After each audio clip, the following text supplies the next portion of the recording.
Arend-Jan van Lent, and this is my Milan 4.2, my unicorn bike that I built recently. And today is the first time that I'm doing some laps here around Roeibaan, which is for us Rotte riders a spot we like to come often. First time with boots on, with some rear view mirrors, as the bike is really nearing completion now. Of course, I was super curious to do some laps because I have had this bike in my living room for over 2 months working on it without having any idea how it would ride, how it would perform. So it's really a nice surprise to be out, to be able to experience the bike, how it handles in the real world after just thinking about it for 2 months and wondering. So I've always been interested in funny bikes, weird bikes. And why? Well, I have always been interested in technology, in efficiency, but also in the human body and physiology.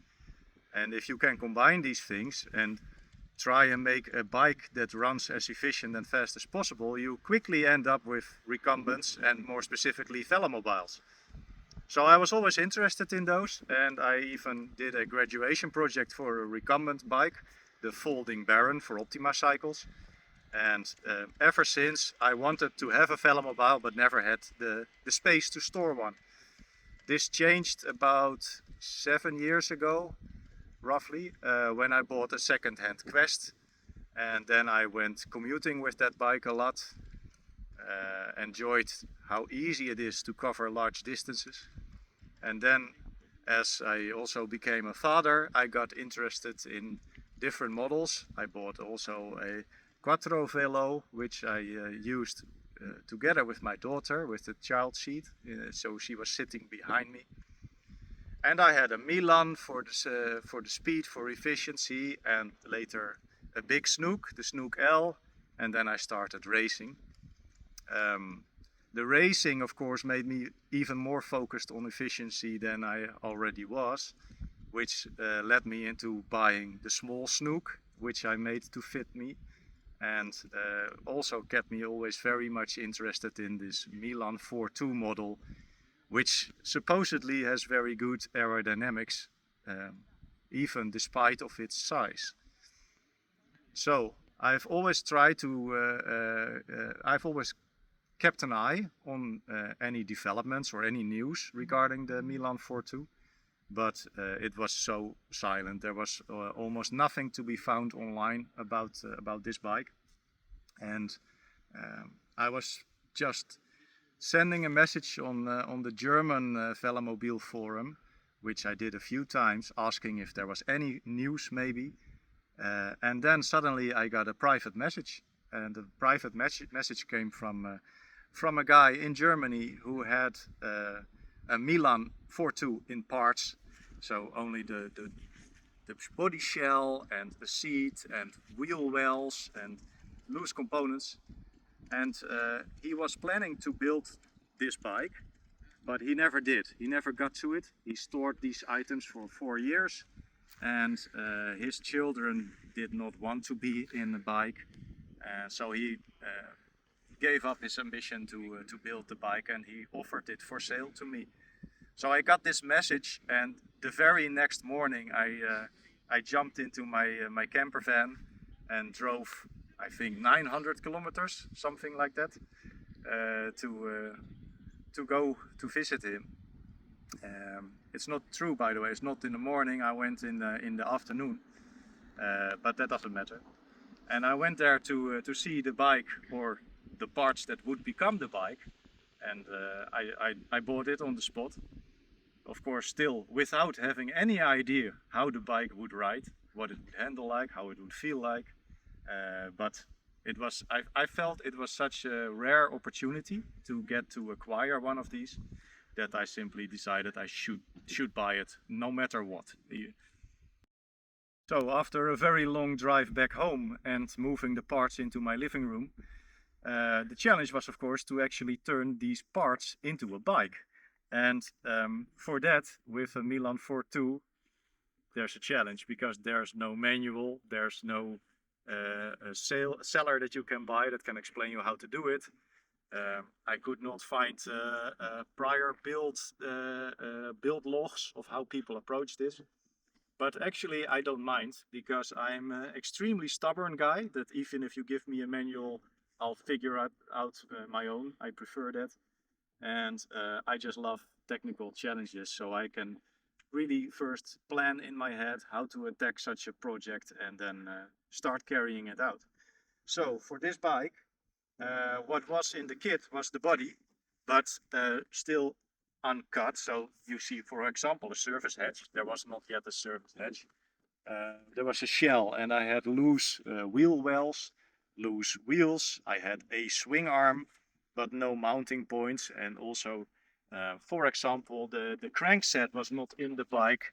So also the square frame tube that holds the crankset was not installed in the bike. I had to also figure out at what position that needed to be. So, because if you install the crankset too high, your toes will rub. If you install it too low, your heels will drag over the bottom. So these are nice little puzzles to do. And what makes it extra challenging when building such a bike, or any Velomobile, is that there's no references, there's no clear top, there's no clear bottom, there's no clear size. Everything is round, right? Because that's more aerodynamic. But that makes it super hard to take measurements. So believe it or not, but a lot of building this bike is done on eye, on just visual references, whether things are straight or not. Of course, not everything. I'm not a magician. I used, and that's what I'm also proud of, I tried to design some jigs to make this work easier. So I spoke of installing the square tube, and what I did is I printed some feet basically that fit around the tube and then rest on the floor to make sure that it's straight.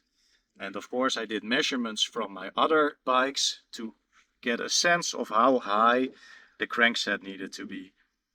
And then I fixed the tube using a whole lot of tape and then clipped in and see if I indeed had the correct position without rubbing the front, without rubbing the top and the bottom. So that's one part. That was just to make it go. But of course, my additional challenge was to make it go as efficient as possible, because I don't really want to put in an electric motor. I like to try and keep it strictly powered, because that's what gives me so much joy of these bikes, that you can really do it muscle power on. And for that, so my goal, my focus was to build as much stiffness in the drivetrain as possible, and try and keep the total system weight as low as possible. So total bike weight. And yeah, that comes with some puzzles. So drivetrain stiffness and overall weight was the focus. And it may be a bit of a surprise that I installed a roll-off hub gear rear wheel in the bike, because it's not considered lightweight at all. And to be frank, it is not really lightweight. But the goal was also to, like I mentioned, the drivetrain efficiency. And with the roll-off, you can have always this perfectly straight chain line. And you also don't have the variation of the sprocket size, right? You're always running the same rear sprocket. And then you can optimize with the chain idler position, the chain line towards the rear wheel. Whereas with any other bike, you need to make a compromise on what gear of the rear cassette you want the chain line to run as efficient as possible with. So it's, yeah, parts are hidden a bit out of plain sight, but there's a chain idler underneath here. That's the rear idler. By the way, I also CNC machined those aluminium plates myself at home, and I put a lot of focus on the position of the chain, the height relative to the pivots of the rear swing arm. This is the rear swing arm, this is just the cover. But the swing arm, if you have the chain line running high above the pivot, every time that you pedal, you actually pull the bike into its rear suspension, which is something that I actually experienced quite a lot with my old Milan GT, and I did not like that. So that was a big focus for me. And with the suspension, because I did build also a nice rear suspension, I can demonstrate. So this, you can see the swing arm moving, I think down here relative to the bike. And you see the tops, these are air shocks for the suspension. So I put a lot of focus on the position of the idler of the swing arm to try and make the drive as direct and stiff as possible without this squat, which is what they call it, I think, the technical term, if the chain would pull the bike into suspension. And why did I take air suspension? I took the air suspension because it being a two-seater, my weight, if I ride solo, is almost entirely between the front wheels.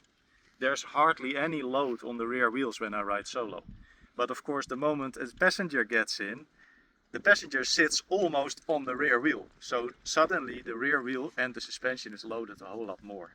And with the air shocks, you have little valves. You can adjust the stiffness and therefore the comfort of the bike on the go.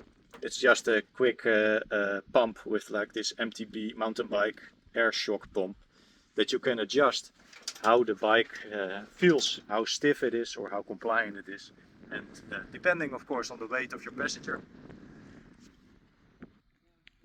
So roll-off hub I mentioned because the motivation was that the chain line can then always be perfect with the fixed sprocket size. A second reason to pick a roll-off is that the spoke flanges of the hub are spaced very wide. So it's a 135 millimeter hub, like the older mountain bike hubs all are. And if you take a normal cassette style mountain bike hub, of course the cassette uses up quite a bit of this 135 millimeters, which pushes the spoke hubs close together, which makes that the spokes are quite steep angled. If you take a roll-off, the flanges are spaced wide, which means the spokes are not as steep positioned and you get a very stiff and strong rear wheel. And because the passenger is almost sitting on the rear wheel, and with the cornering being that of a tricycle and not a bicycle, the rear wheel gets loaded to the side, laterally loaded a lot. And that's why I picked the roll-off. Brake, right? Lane.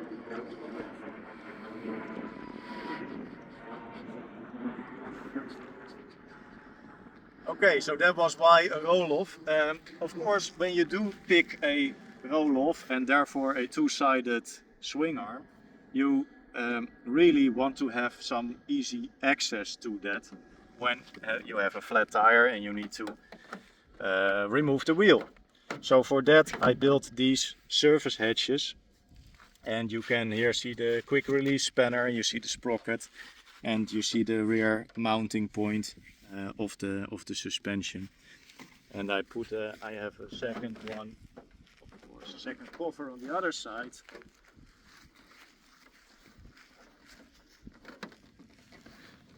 And that's interesting. It's a demo effect that it does not come off. Het moet eventjes geëdit worden nog. Okay. So this is the other side of the roll-off hub. What you currently don't yet see, but there are the mounting points for a rotor, for a disc brake, which will be added in case I want to actually go into another country, because we don't have any hills, so we don't need a lot of brakes. But if you have a lot of luggage and a passenger, to have a rear disc brake, I think is very smart to prevent the front brakes from overheating. What is also nice is with this roll-off gear hub, you can quite easily take off this external shifter mechanism. And now if you remove the rear wheel, there's no shifter cables attached to the hub. That's quite a convenient system. So I showed the rear surface covers. I spoke a bit about how I installed the front frame tube with the crankset. Another challenge was of course to install the seats, because I did get 2 seats with the bike, or well, the bike, the kit of components, but no way of knowing how to install these, how to secure these. They were just the loose parts. So what I did is that of course, I had to think also about positioning. And to create as much passenger space as possible, I wanted myself to sit as far forward as possible, which is also good for the stability of the bike, because then you're between the front wheels, which is nice for cornering, for which I have a bit of a reputation. So I wanted to have that front seat my seat as far forward as I could, which also made me have to install the steerer tube quite far forward, so that this tube does not come close to a different type of tube.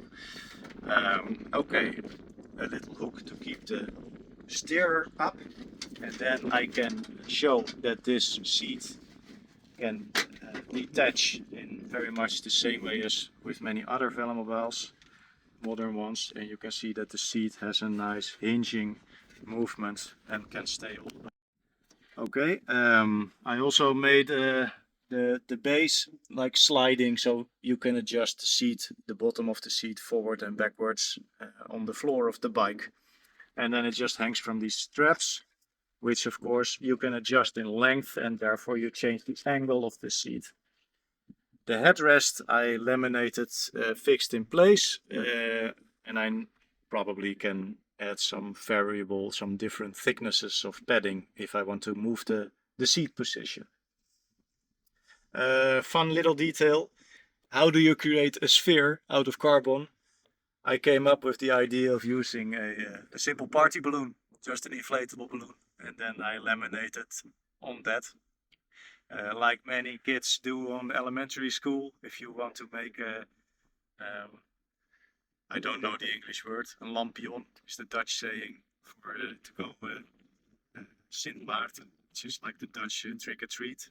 As kids you go door to door with a little light and sing songs. I remember making such a lampion as a very tiny kid on elementary school. And suddenly I remembered that when I thought about how to make a sphere out of carbon. That's it, I think, for the headrest. What is also very interesting maybe to show is what I did for these little luggage spaces, these compartments. Because as I bought the bike, when I bought it, I noticed that these top edges had no strength or stiffness. I did not really dare to get in and out of the bike myself, because as you get in, you want to put your hands on the edge and they should support your weight, but they could not. So I built these boxes on both sides, which are also luggage compartments. And you can, I don't know, keep my stuff there. Because with a normal Velomobile, you always see these little bags sitting in the corner behind the rear wheel wells. But for a two-seater, this is actually where your passenger feet go. The passenger would have his feet like here. So you cannot put a bag there, but there's space available above it. So I figured I can combine it as to be a support beam to add stiffness and strength to the top of the body, as well as provide storage room inside. I'm quite proud of this solution. Another enhancement for the stiffness that I did in the bike was this roll bar itself. There was the outer shape was there as I bought the bike, but the edge was just the same thin lip like this, running all the way over, and it did not have any strength. You could very easily, with even one finger, you could flex, bend basically this top roll bar. So what I did is using foam boards, I added thickness to it and then laminated all the way around. And I connected the inside surface of the roll bar with the stiffening beam that is running all the way in between the seats all the way around. So now there's a real structural strength element going all the way around the perimeter of the bike in between the seats.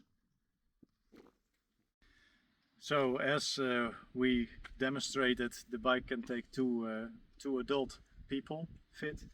I think it's up to about 183 maximum, 183 centimeters tall passenger approximately. I'm 182, I can sit in the back as well. Slightly more would fit, not much more. Doesn't matter because as I think I already explained, I bought this bike to be able to bring my daughter along with me, which I first did in the QV, and I also, maybe some of you know, I cut my QV and added 20 centimeter length when she was still 3.5, getting close to 4 years old, because it was getting tight in the QV, and that stretching of the bike, making it longer, basically gave me 2 or 3 more years to ride around with her in the QV. But now the QV was again becoming a bit tight and I could not cut it again and make it even longer. So then when this came on my path, it was a no-brainer for me to buy it, because the chances that she'll grow taller than me are quite slim, so I'm sure that she will fit for as long as she wants to actually be a passenger with her dad. So that's the reason for building it. Next steps, of course, I need to actually finish the build, also make it pretty. I need to make all the electronics work. I think I have some nice little ideas. You may have noticed I put 4 rear lights to like double the set compared to most Velomobiles, which is a bit of a joke because of course it's a 2-seater bike, so I thought it was also nice to do double the rear lights on the bike. And another thing, some of you may have noticed my mirrors. I designed these myself. They are also in angle and elevation, they can be adjusted. And they have also on the side an LED strip. These are indicators as well as daytime running lights. And there's an actual normal headlight, projector style LED headlight. I have run these same design mirrors on my Snook L before, and I had something similar on my old Milan GT, where I also ran the same type of lights on the same position. And I like it for 2 main reasons. If you have 2 headlights spaced widely apart, it's very easy for people that actually do look in the mirrors to see that there's something unusual coming, not a regular bike or a regular moped, but something different. And so it grabs the attention. And it also more clearly communicates how far you are and how fast you're going, because of the spacing of the lights. They will come more further apart as you approach. So it's good for the visibility.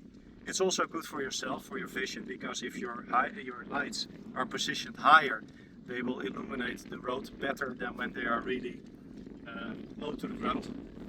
Stock Milan has the headlights really quite low on the nose. I can understand it's a practical position to install the lamps there. It's easy to install them there, but I much prefer to have them spaced wide apart and at some elevation. So that's the details about the lighting. Of course I need to also paint the bike, but that's to be finished later. And for controlling the electronics, the indicators, the lights, for this project I'm trying to do something, I plan to do something that I did not do before. I want to run it all from an ESP32 microcontroller. So I can actually program the lights to behave the exact way that I would like them to behave. So a quick word on the hood and the motorcycle visor. I don't think there's another Milan 4.2 with a motorcycle visor hood on it. I really like it. I think I got a bit spoiled by having that on my other Velomobiles, on the QV, on the Snooks. Of course the Milan traditionally has this Lexan visor that runs at a very shallow angle. You can actually, from the front side, this entry cover has a bit of a lip here, like a spoiler. It looks like a spoiler, but it is where the original visor will start. So it will run up at the shallow angle and continue up until about here. And it's very aerodynamic that way, but I much prefer to have an actual motorcycle visor because because it has some scratch resistance, and you can add also a bit more insurance, for example. And also they're a lot stiffer. This one, when you're going over a rough road, it doesn't move as much as the old style Milan visors do. And I connected it to the rear half much in the same way as the alien hood from the Velomobile NL Quattro Velo, because I really enjoy that you have a bit best of both worlds. You have the shelter from the wind, from the rain, and also from direct sunlight from the top and having the visor, but you also still feel a bit of openness and to be connected to the outside. You can actually still wave at people, stick out your hand a bit.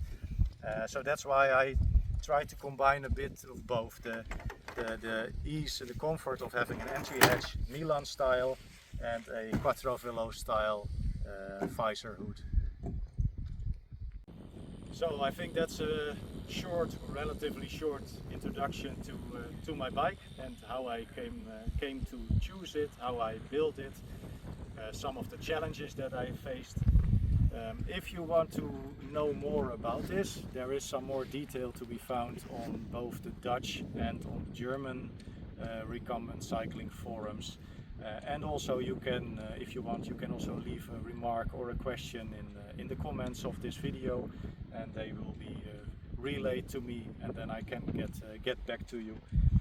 I'm looking forward to finishing it. I need to now do non-technical stuff such as choosing a color, but I'm happy that so far it's proving successful. It's riding, it's quite comfortable, it seems to be relatively efficient for its size, and I'm just really happy and proud that it all seems to work out as intended.